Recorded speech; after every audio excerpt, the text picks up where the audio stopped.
¿Qué pasaría si el hombre más odiado de toda la historia cristiana no hubiera sido recordado por lo que hizo, sino por la versión que logró sobrevivir?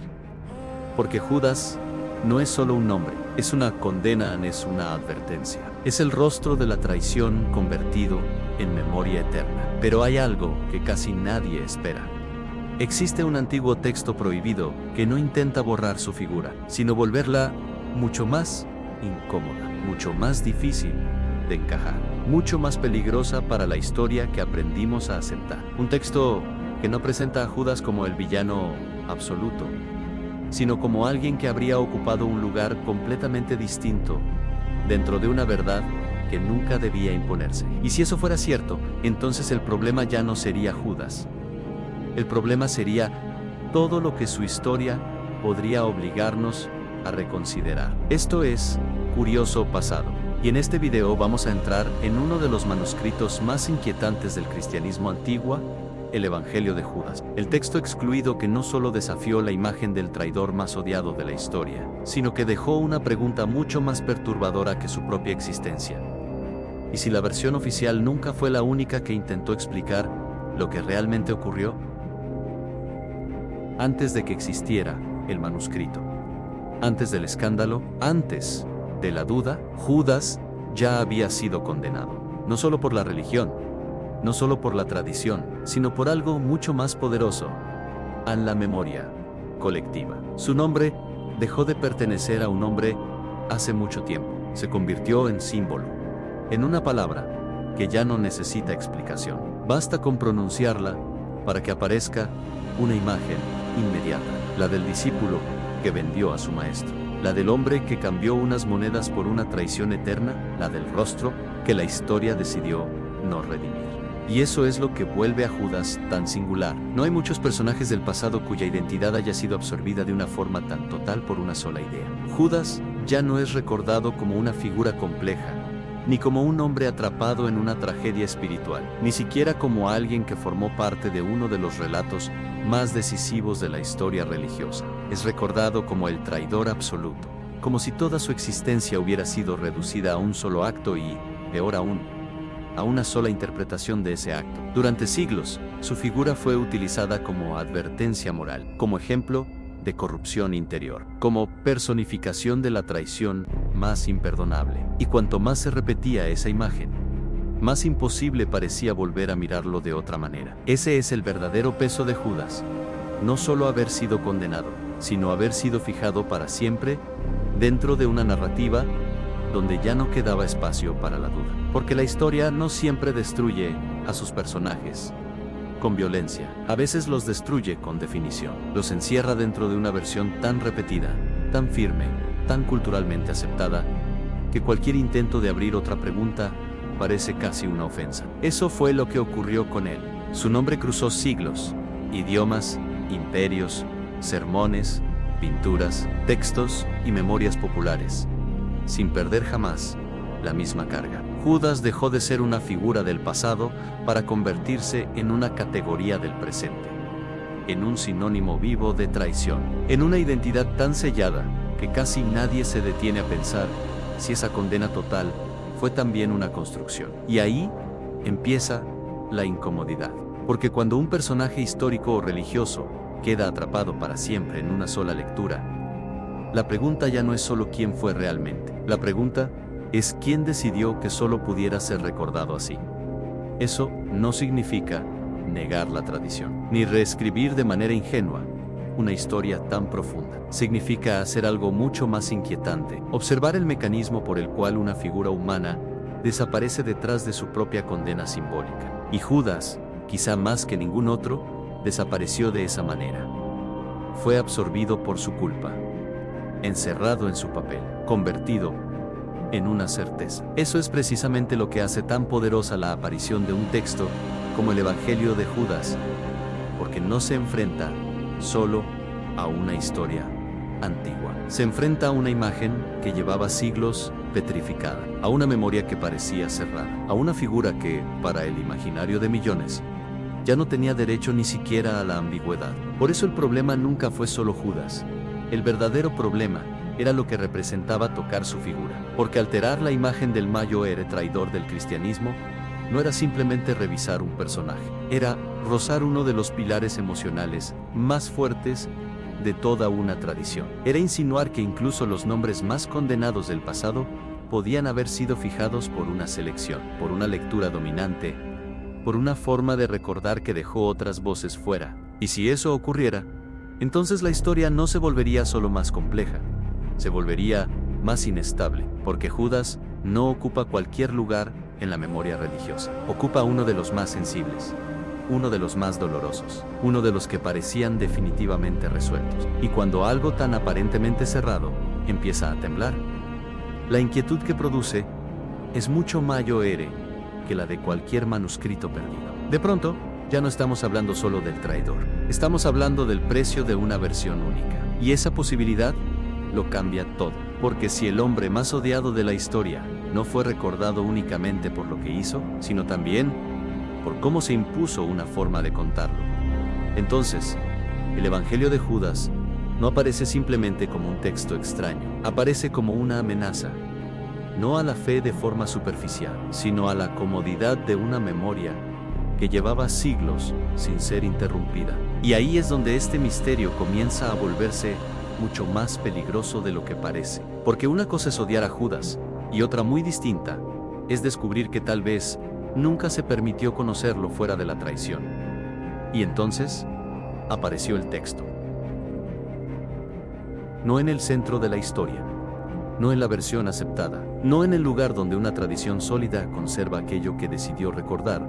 Apareció al margen, como suelen aparecer las cosas que incomodan demasiado. El Evangelio de Judas no entra en escena como un simple manuscrito antiguo, entra como una fractura, como una pieza que no encaja en la imagen estable, que durante siglos convirtió a Judas en el traidor absoluto. Porque lo verdaderamente perturbador de este texto no es solo que hable de él, es la forma en que lo hace. No lo borra, no lo absuelve de una manera ingenua. No intenta convertirlo en un héroe fácil, hace algo mucho más inquietante. Lo rubik. Y cuando una figura como Judas cambia de lugar dentro de una historia sagrada, todo alrededor empieza a moverse con él. Anés es el verdadero poder del manuscrito, porque el texto no plantea una simple contradicción moral, plantea una relectura completa del papel de Judas dentro del drama espiritual. De pronto, el discípulo más condenado ya no aparece únicamente como el hombre que traiciona, sino como alguien que participa en un conocimiento reservado, alguien que entiende algo que los otros no comprenden del todo, alguien cuya función no puede reducirse con facilidad a la imagen clásica del villano. Eso no solo altera un personaje, altera la arquitectura emocional de toda la historia, porque si Judas no ocupa el lugar que durante siglos se le asignó con total seguridad, entonces la traición deja de ser una pieza simple. Se vuelve un acto ambiguo, un gesto cargado de otra clase de intención, una acción que ya no puede mirarse solo desde la superficie moral, sino desde una lógica más oscura, más simbólica, más difícil de aceptar. Y ahí es donde el Evangelio de Judas se vuelve verdaderamente peligroso, no porque niegue la historia conocida, sino porque la desplaza, la obliga a convivir con una posibilidad incómoda, aunque la versión que venció no fue necesariamente la única que circuló entre los primeros siglos del cristianismo, que hubo otros relatos, otras interpretaciones, otras lecturas del vínculo entre Jesús y Judas, que no sobrevivieron en el centro, pero que tampoco desaparecieron por completo. Eso es lo que vuelve tan inquietante a los textos excluidos. No solo dicen algo distinto, demuestran que la estabilidad de la historia fue, en algún momento, una lucha. Y en esa lucha, el Evangelio de Judas no se comporta como una curiosidad menor, se comporta como una amenaza silenciosa, como una voz que regresa desde un margen olvidado para tocar una de las heridas más sensibles de la tradición cristiana. Porque no cuestiona un detalle secundario, cuestiona el sentido mismo de una traición que parecía cerrada para siempre. Imaginar eso ya es suficiente para entender el impacto. Durante siglos, el nombre de Judas sirvió para condensar culpa, oscuridad, corrupción, caída, y de pronto, un manuscrito antiguo insinúa que esa misma figura podría haber sido entendida desde una lógica radicalmente distinta, no necesariamente inocente, no necesariamente limpia, pero sí mucho más compleja, mucho más perturbadora, mucho más difícil de usar como simple símbolo moral, y eso cambia la atmósfera por completo. Porque una vez que esa posibilidad entra en la historia, ya no puede ser expulsada del todo, aunque el texto haya sido rechazado, aunque su visión no se haya convertido en doctrina, aunque la tradición dominante haya seguido otro camino. La duda ya quedó sembrada, y una duda sembrada en el lugar correcto puede ser más poderosa que una afirmación aceptada durante siglos. Ese es el tipo de inquietud que produce el Evangelio de Judas. No la de una respuesta definitiva, sino la de una inversión insoportable, la de tomar al personaje más condenado de una historia sagrada y devolverlo al centro. Pero no para redimirlo de forma fácil, sino para mostrar que su lugar quizá nunca fue tan simple como parecía, que la traición, en manos de ciertos grupos antiguos, podía leerse desde una profundidad completamente distinta, y que esa profundidad no resultaba peligrosa solo por lo que decía sobre Judas, resultaba peligrosa por lo que decía sobre el control de la interpretación. Porque cuando un texto logra invertir el sentido de una figura tan marcada, también revela algo más grande. Revela que la memoria no siempre se organiza en torno a lo único que existió, sino en torno a lo que logró imponerse. Y eso convierte al Evangelio de Judas en algo más que un manuscrito olvidado. Lo convierte en una grieta pequeña, sí, tardía, sí, fragmentaria, también, pero suficiente para dejar entrar una pregunta devastadora. ¿Y si la traición más famosa de la historia no fue solo un acto recordado, sino una historia cuidadosamente fijada para que nunca volviera a ser leída de otra manera? Pero un texto así no podía permanecer en el centro. No podía circular libremente. No podía consolidarse como una versión más entre muchas. No podía ser aceptado sin consecuencias. Porque el problema del Evangelio de Judas nunca fue solo lo que decía sobre Judas. El verdadero problema era el mundo que revelaba detrás de él, un mundo donde la verdad no pertenecía a todos por igual. Un mundo donde el conocimiento espiritual no era público, sino reservado. Un mundo donde la salvación no dependía únicamente de la fe, de la obediencia o de la memoria compartida, sino de una comprensión secreta, profunda, casi inaccesible para la mayoría. Y ese tipo de visión era demasiado peligrosa para una tradición que estaba intentando afirmarse, organizarse y sobrevivir. Eso es clave para entender su exclusión. En los primeros siglos del cristianismo no existía todavía la apariencia sólida, cerrada y uniforme que más tarde tendría la doctrina. Había tensiones en disputas, interpretaciones enfrentadas, comunidades que no solo discutían detalles menores, sino la naturaleza misma de Jesús, del mundo material, del alma, de la salvación y del sentido de la muerte. Y en medio de esa lucha, ciertos textos no fueron descartados simplemente porque fueran extraños. Fueron descartados porque representaban una forma distinta de entender toda la estructura espiritual del cristianismo. El Evangelio de Judas pertenecía precisamente a esa zona incómoda. No hablaba desde una fe simple y compartida, hablaba desde una visión más cerrada, más esotérica, más difícil de controlar. Una visión que alteraba no solo el papel de Judas, sino la relación entre revelación, autoridad y verdad. Y ahí es donde la exclusión deja de parecer un accidente, se vuelve una necesidad histórica, porque una tradición que intenta consolidarse necesita fronteras, necesita distinguir lo aceptable de lo peligroso, lo que fortalece la comunidad de lo que la fragmenta, lo que puede ser predicado, de lo que solo siembra desorden. Y un texto que convierte al gran traidor en una figura de conocimiento especial no amenaza únicamente una emoción religiosa, amenaza la arquitectura misma de la enseñanza, amenaza la claridad, amenaza la jerarquía, amenaza la estabilidad de una historia que necesitaba volverse comprensible, transmisible y universal. Eso es lo que vuelve tan fascinante este punto. El Evangelio de Judas no fue excluido solo porque incomodaba, fue excluido porque ponía en riesgo la forma en que debía organizarse el relato, porque insinuaba que lo visible no era lo más importante, que la verdad no era necesariamente la más pública, que el drama central podía contener niveles de significado reservados a unos pocos. Y cuando una tradición se enfrenta a una idea así,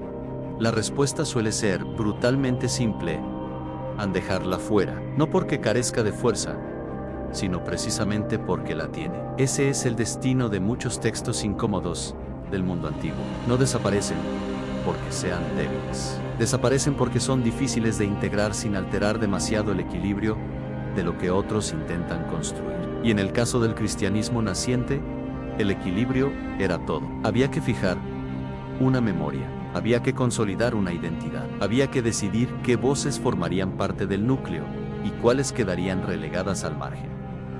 En ese proceso, la exclusión no fue solo teológica, fue política en el sentido más profundo del término. No política como simple estrategia superficial, sino como lucha por el derecho a definir lo verdadero. Por el derecho a establecer qué relato merecía sobrevivir como norma y cuál debía quedar marcado como desvío, como herejía, como peligro. Y cuando se mira desde ahí, el Evangelio de Judas cambia otra vez de forma. Ya no es solo un manuscrito extraño sobre un personaje condenado. Es una prueba de que el pasado fue más inestable de lo que solemos imaginar. Una prueba de que la historia religiosa que hoy parece compacta tuvo que atravesar choques, rechazos, silencios y selecciones muy severas antes de convertirse en la versión que heredamos. Eso vuelve la exclusión mucho más inquietante, porque nos obliga a preguntarnos algo que rara vez resulta cómodo: ¿en cuántas ideas fueron expulsadas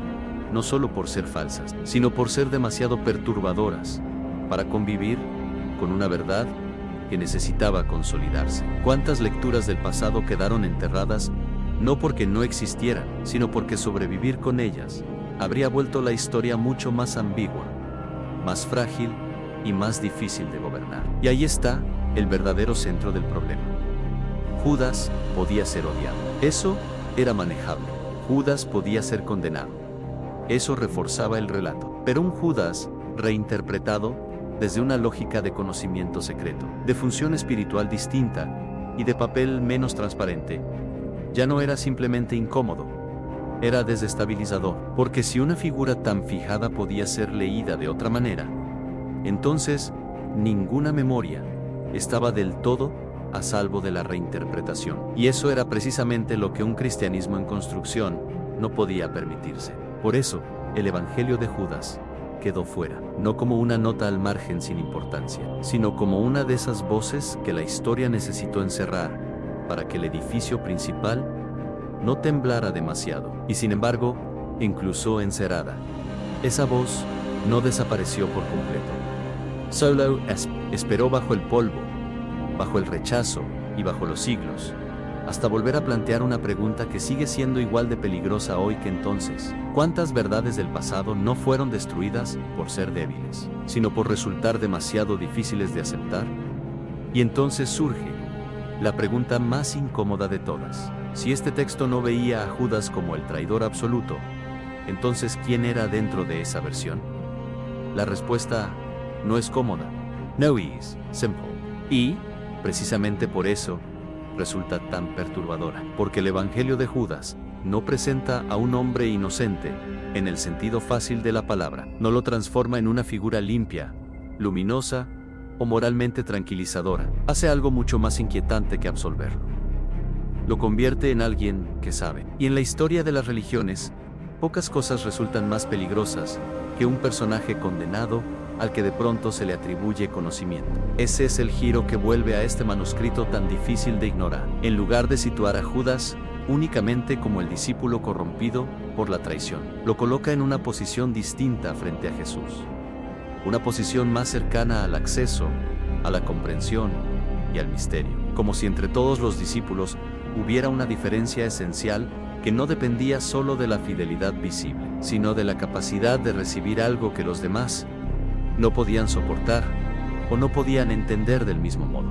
Y eso altera por completo la atmósfera del relato, porque de pronto Judas deja de ser solamente el hombre que cae, pasa a ser el hombre al que se le entrega una función. No una función heroica en el sentido moderno, no una gloria limpia, no una reivindicación sentimental, sino algo mucho más ambiguo y más oscuro. El papel de quien participa en un acto necesario dentro de una lógica espiritual distinta. Una lógica donde lo que parece traición desde fuera podría contener, desde otra mirada, una obediencia terrible, una comprensión insoportable o una misión que debía cargar con el precio del desprecio eterno. Y esa idea es devastadora, porque convierte a Judas en un personaje imposible de simplificar. Ya no basta con odiarlo. Ya no basta con usarlo como símbolo, ya no basta con encerrarlo en una sola función moral. Ahora se vuelve una figura ambigua. Y la ambigüedad, cuando toca los pilares más sensibles de una tradición, siempre incomoda más que la oscuridad simple. Ese es el verdadero escándalo del Evangelio de Judas, a no que lo haga bueno, sino que lo haga más complejo de lo permitido. Porque si Judas pudo haber ocupado un lugar distinto, entonces la historia deja de dividirse con tanta facilidad entre los que comprenden y los que fracasan, entre los puros y los corrompidos, entre los elegidos visibles y el traidor absoluto. De pronto, aparece una posibilidad mucho más inestable, que dentro de ciertos círculos del cristianismo antiguo se pensara que la verdad podía implicar tareas insoportables, papeles malditos, funciones que desde fuera parecerían condenables, pero que dentro de otra lógica tendrían un sentido radicalmente distinto. Eso vuelve a Judas casi insoportable para la memoria, porque lo arranca del odio cómodo y lo lleva a una zona mucho más peligrosa, y la de los personajes que no se dejan reducir del todo, la de aquellos cuya función obliga a preguntarse si la historia fue contada solo desde la superficie del escándalo y no desde la profundidad de lo que ciertas comunidades intentaron comprender. Y ahí la figura de Judas se transforma, no en un santo, no en un mártir, sino en algo mucho más inquietante. Spear, un espejo que refleja hasta qué punto una tradición necesita personajes claros para mantenerse emocionalmente estable. Porque mientras Judas sea el traidor absoluto, la historia conserva una nitidez poderosa. Tiene un culpable reconocible, tiene un símbolo perfecto, tiene un nombre sobre el cual descargar la traición sin dejar espacio a la duda. Pero en el instante en que aparece un Judas más complejo, esa nitidez se rompe. Y con ella, se rompe también una parte de la seguridad con la que el pasado fue recordado. Por eso, el Judas del manuscrito excluido no resulta solo extraño, resulta insoportable, porque toca una zona que la memoria religiosa rara vez tolera bien, la posibilidad de que incluso el personaje más condenado haya sido leído alguna vez desde una profundidad distinta. Y cuando eso ocurre, ya no se altera solo una figura, se altera la forma entera de distribuir culpa, sentido y verdad dentro de la historia. Eso es lo que nadie esperaba de Judas, no que fuera amado, no que fuera admirado, sino que pudiera llegar a ser pensado de una manera que lo volviera intelectualmente más perturbador que moralmente despreciable. Y quizá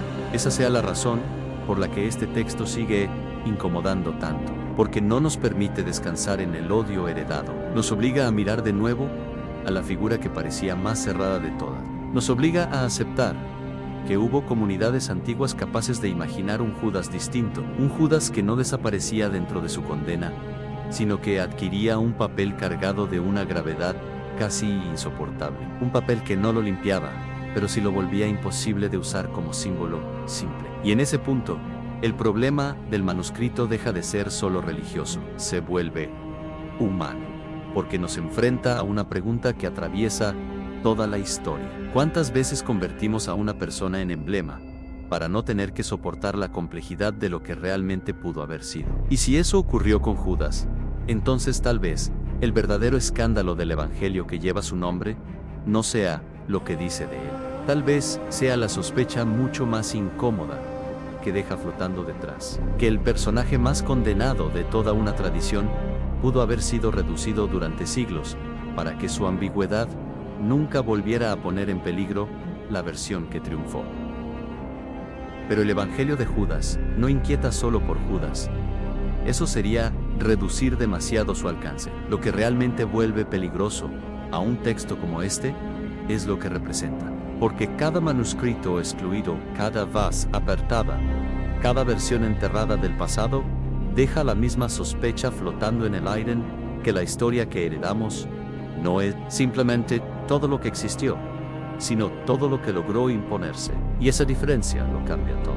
Durante siglos, muchas personas miraron la historia religiosa como si hubiera descendido hasta nosotros con una forma clara, definida y estable, como si lo aceptado hubiera sido siempre lo más verdadero, y lo descartado no fuera más que error, confusión o desvío. Pero los textos excluidos obligan a mirar esa tranquilidad con desconfianza, porque su sola existencia demuestra que el pasado fue mucho más conflictivo, más múltiple y más incómodo de lo que solemos imaginar. Cada texto que quedó fuera es una prueba silenciosa de lucha.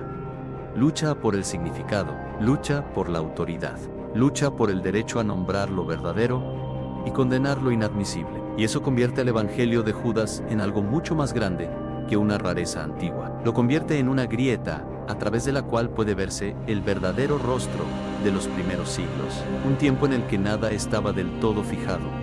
Un tiempo en el que las palabras, las figuras y los relatos aún combatían por sobrevivir en una forma u otra. Un tiempo donde la memoria no era todavía un bloque sólido, sino un territorio en disputa. Eso es lo que los textos excluidos obligan a recordar, que la historia no solo conserva, también selecciona, y a veces lo que selecciona no es simplemente lo más profundo o lo más verdadero, sino lo que logra sostener una forma de orden, lo que puede volverse norma, lo que puede repetirse sin romper demasiado la cohesión de una comunidad, lo que puede enseñarse sin abrir heridas imposibles de controlar. Ahí está el verdadero peligro, porque una vez que el espectador comprende eso, el problema deja de ser un solo manuscrito. La pregunta se expande, se vuelve mucho más grande, mucho más oscura, mucho más difícil de cerrar. ¿Cuántos otros textos no sobrevivieron en el centro? ¿Cuántas otras lecturas fueron borradas de la memoria común? ¿Cuántas interpretaciones quedaron fuera, no por débiles, sino por demasiado incómodas para convivir con la versión que estaban haciendo? Eso es lo que hace tan inquietantes a los escritos prohibidos o excluidos. No prometen una verdad definitiva. Prometen algo mucho más corrosivo, a la posibilidad de que el pasado fuera más amplio de lo que la historia oficial dejó ver. Y esa posibilidad no destruye necesariamente lo que conocemos, pero sí lo vuelve más frágil, más consciente de sus propias fronteras, más vulnerable a la pregunta, más expuesto a la sospecha de que toda gran tradición, para consolidarse, tuvo que dejar algo afuera. Ese es el eco que deja el Evangelio de Judas cuando se lo observa con verdadera profundidad. No solo nos obliga a mirar de nuevo a Judas, nos obliga a mirar de nuevo el mecanismo mismo por el cual una civilización decide que recordar y que condenar al margen. Nos obliga a reconocer que, en muchos casos, el silencio no significa ausencia. A veces significa exclusión. A veces significa que una voz existió, circuló, incomodó y luego fue empujada fuera de la línea principal para que la historia pudiera respirar con más estabilidad.